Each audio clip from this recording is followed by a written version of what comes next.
કેશોદ શહેરમાં શાંતિ જાળવવા માટેના સઘન પ્રયાસ રૂપે પોલીસ દ્વારા ચૂંટણી પૂર્વે ફૂટ પેટ્રોલિંગ યોજાયું હતું। એસપી બિપિનચંદ્ર ઠક્કર સાથે પોલીસ સ્ટાફ દ્વારા શહેરના વિવિધ વિસ્તારોમાં વ્યાપક બંદોબસ્ત ગોઠવાયો હતો। કેશોદમાં સ્થાનિક નગરપાલિકાની આવનારી ચૂંટણીઓને અનુલક્ષીને કેશોદ પોલીસ દ્વારા શહેરમાં ફૂટ પેટ્રોલિંગ હાથ ધરવામાં આવ્યું હતું।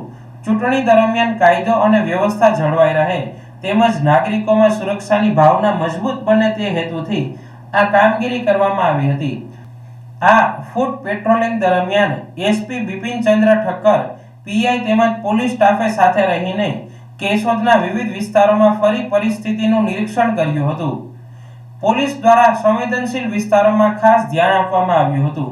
ચૂંટણીને હવે માત્ર થોડા જ દિવસો બાકી રહ્યા છે ત્યારે કાયદો વ્યવસ્થા સુનિશ્ચિત કરવા માટે પોલીસ દ્વારા આ પ્રકારના સઘન પગલાં લેવામાં આવી રહ્યા છે। પોલીસે નાગરિકોને નિર્ભયપણે મતદાન કરવા અપીલ પણ કરી છે।